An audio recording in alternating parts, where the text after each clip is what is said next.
So that brings us into our next topic, which we were talking about. Since we're talking about bad beats, I figured we talk a little bit about you've hit 2 bad beats. We'll keep. Well, technically, I guess we're at 3, but we'll talk about that another day, right? So No, it was 2. well, the unofficial one. Well, no. Yeah, we'll talk about that. That'll be a different day. Yeah. So let's talk about that's a whole nother story. First off, bad beat jackpot. So do you want to explain for people that might not know what? I mean, most people do, but what is a bad beat jackpot? So if you aren't a grinder that hits the casinos on a regular basis, like us degens, I'd say probably starting back in like 2008 or 2009, a lot of casinos started implementing what's known as a bad beat jackpot. So they would take, I think it was $1 per hand at the time, and put it into like a big pool. And certain qualifying hands would justify a bad beat. And at the time, it was quads or better.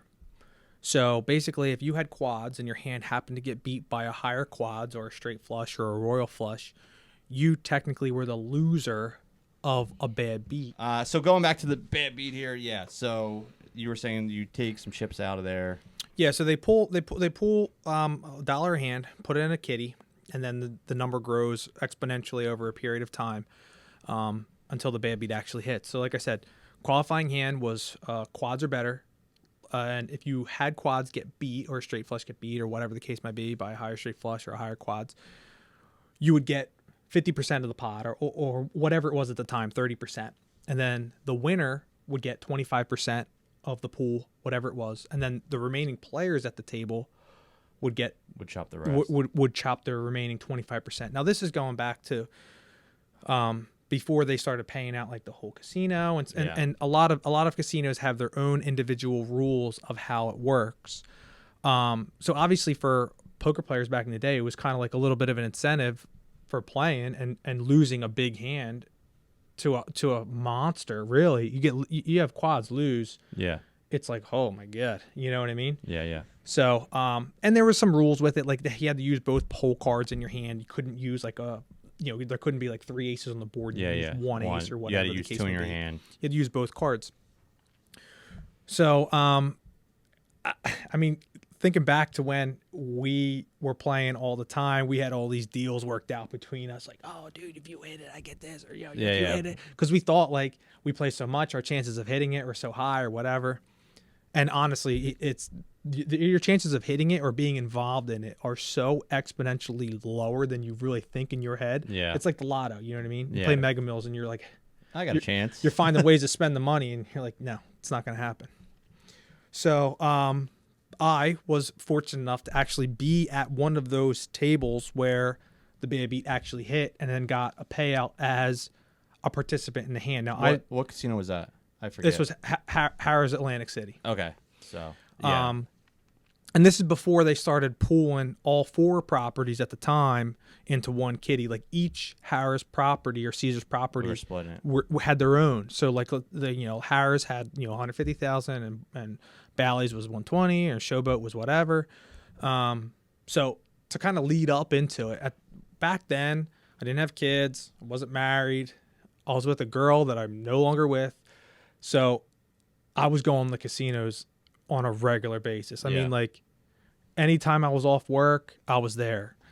Yeah, all the dealers knew you. Hey, what's up? Going on? And I think we were talking about. I remember this being like 2009 because I think that was the time frame because I was in my master's class and I literally remember in my head because when we were talking about what we were gonna do for the show, I remember going to class or leaving class and I remember being in Stockton and you calling me like, dude, I just hit the bad beat on the table. And I'm like, what? I'm like, what? I was like, oh my God. So I how much was it? Because I kind of have a number in my head that I remember, but I don't remember it correctly. So the table share was just what I was paid out was just about $8,800. That's what I was thinking. $9,000 in my head is the number I thought. Yeah, but the person who lost it, I think they got like 125, and then the next person got like 60. Yeah. And it wasn't a full ring game. Like I think there was like 8 of us at the table, but the catch is this. And not a lot of people know this about this. So I had been playing like a ton leading up to February of that year. And, I don't know anyone out there who's religious. I was raised Catholic, went to Catholic school for all grade school level. You were raised Catholic as well. You went to Catholic school, and every Easter time there's Lent, and I don't know if you understand how Lent works, but you give up something. Yes. So for Lent of that year, my vice at the time was cash poker. I think I remember this. So I gave up playing cash poker for 40 days. Okay. So like for me at that time, it was like it was like going into rehab. So wait, this was your first time back? Yes. Oh. So literally the very first time I returned to the casino to play cash poker was after Lent ended. Okay. It was on Good Friday because listen, Catholics argue about this all the time.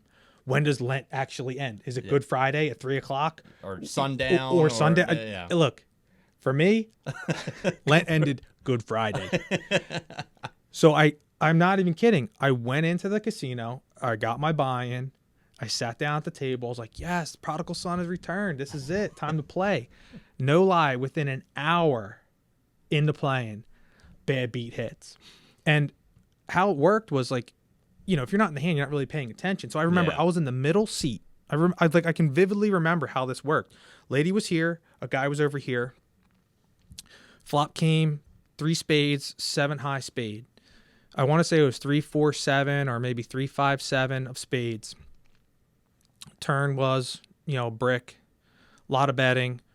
River was a 7 of hearts. And it was just a limp pot. Like, it wasn't anything crazy before the flop. And on the river, they wound up getting it all in, like both of them. And like when you hear an all in and a call and you're not really paying attention, you like look up, you're like, oh, what the fuck's going on? Or, excuse me, what's going on? Like you're not really paying attention. So she flips over her hand. She has quads. He flips over 4-6. He gets a straight flush. And everyone's like, oh, wow. And I'm like, dude, bad beat.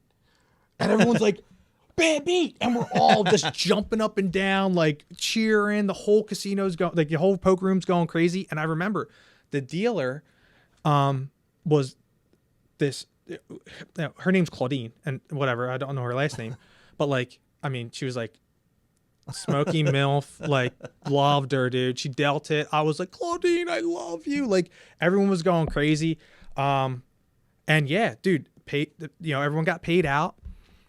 Everyone tipped out the dealer. We were all like on a high. I wound up getting annihilated. Listen, my chick was so mad because Easter was in 2 days and like I'm hungover all day Saturday because I just hit the bad beat. Like I'm a train wreck. No lie. I'm not even kidding. An hour later, it hits at another table behind me. A second bad beat. And this is quads are better, right? Quads are better. Yep. That's crazy. So 2 bad beats in one day in the same poker room. And it sucked. Well, I don't want to say it sucked because the one lady, she won $125,000 and then it reset. Resets, yeah. So I don't know it might have reset to $100,000. I don't know what the lower point was, but it hit. I feel like I reset literally to 2 hours later. like that. That used to reset it to. Oh, it was great. If you remember, I remember at Bally's, when they first started the bad beat and they stopped it quick. It was only for a couple weeks or maybe a couple months. It was very short. They started. It was aces full or jacks or better. That was early on. That was the original bad beat in Atlantic City. Was aces full or jacks or better, and then they realized like that actually hits more than you more think. often than not. But you still need like a pocket pair to do it. Like you couldn't do it like ace jack in your hand. It's like ace jack. You need like either aces in your hand or jacks in your hand to do it. Yep. And so I've never hit a bad beat jackpot, but I know that because the week after they changed it at Bally's, the quads are better. I hit aces full of jacks in a hand against someone else. I was like, you got to be kidding me. So I was a week off. And then I had never, and I mean, I play poker. I've been playing poker every week online mostly. So I get a lot of hands in. And I've been playing nonstop for the last now 10 years, 15 years or whatever it is. And in all those years, I saw that one spot. And then I think it was about 2 years ago, in a tournament online, I lost with quads to a straight flush. And I'll tell you what, it was a weird sensation because it was a big tournament and I lost, but I was kind of happy because it was such a rare moment. Yeah. So it felt really weird but cool at the same time, like to be in a hand where I had quads and lost to a straight flush. And some people listening to me right now be like, I would lose my mind. But it was something that I hadn't seen in so long. I have never seen I've only heard about the Yeah. situation. So to actually physically see the math like unveil itself, and you're like, wow, there it is. Like, that's a weird situation. I would love to have done it in a casino at a cash table, but that was my, the only time that's ever happened to me. I'm sure there's other people out there that can probably say that they've witnessed their fair share, but I mean, with the amount that you play, and the amount that I play, it's nowhere near what some people play. And I've seen it 4 times, and I've been a part of it. I've been a part of it twice, sort of, but I've witnessed it happen, and I've been in the room for it happening. And even when you're not involved in it, you're like caught up in it. You're like, whoa, that's awesome. Like everybody runs around the table. Everyone's like, moment. Oh, wow. It's just a random exciting moment for something that's something out of a movie. You know what I mean? Like, that's what you would see in a movie, like, that people would talk about for years because they're like, dude, because it doesn't happen. So, like, when you see, like, the Maverick movie or something and he pulls out the royal flush at the end versus, that is rare. Like, that's why it's movie quality, because that's something that would be legendarily spoken about, for years going on. With the bad beat, I wanted to bring up just one last talking point about it before we moved on to our last thing here.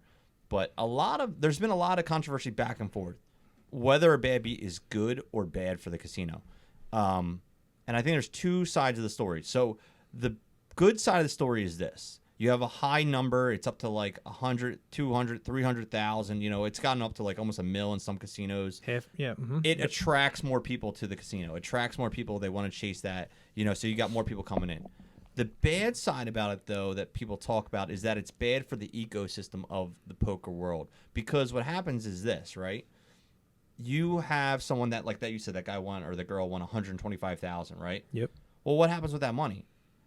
They go out and buy a car. They go out and buy new appliances for their house. They go maybe buy a house with that money. Yeah. That money doesn't come back to the poker room. No. Whereas you'll see, I've seen a lot more casinos are doing just high hand promotions. Yep. Because if you win $500, right, that goes right back on the table. Or what do? You go take your girl to the restaurant. Yep. The guy that wins, right? You take your girl to the restaurant. You buy some new shoes. You buy a new outfit, right? In the casino, right? And so the money stays in the casino ecosystem. It comes back on the table. But when you hit those big jackpots, that's a lot of money leaving the poker ecosystem. So there's 2 sides to that story of like, is it good? Is it bad? And I don't know. It's been around, and the casino, besides COVID, the poker rooms are still packed around us, so I can't say it was really destroying the ecosystem. Well, most are running dual promotions. Yeah. So, like, they still have a bad beat, but the number, like, the overall number isn't getting as high as it used to because they're actually pulling some of that money and putting into their high hand promotions. See, that's why, because then it comes back to the casino faster. So it stays in the ecosystem. So you don't see, going back to like 2009, 2010, whatever, you don't see those $500,000 jackpots or $1 million jackpots anymore. You might see 150,000 as like a high number because they're pulling from that kitty and doing, Friday nights $500 hands every half hour, or Thursday afternoons high hand $200. And the thing is they're attracting more people on a consistent basis for those little jackpots, whereas they have to wait till it gets to 250, 300, 500 before they have a ton of people trying to hit it. You know what I mean? Like, it's smart because they're bringing more people in on a more consistent basis because they're like lowering the giveaway prizes. Yep. And they're still enticing you to come because 500 high hand. Yeah, cool. because I don't think you're going to see the huge $600,000, $700,000 hand. I mean, we've seen that before, and like that's what they're getting away from because they realize that all that money just leaves. We haven't seen that in a long time. Yeah, and I don't think we're going to. I think that's it.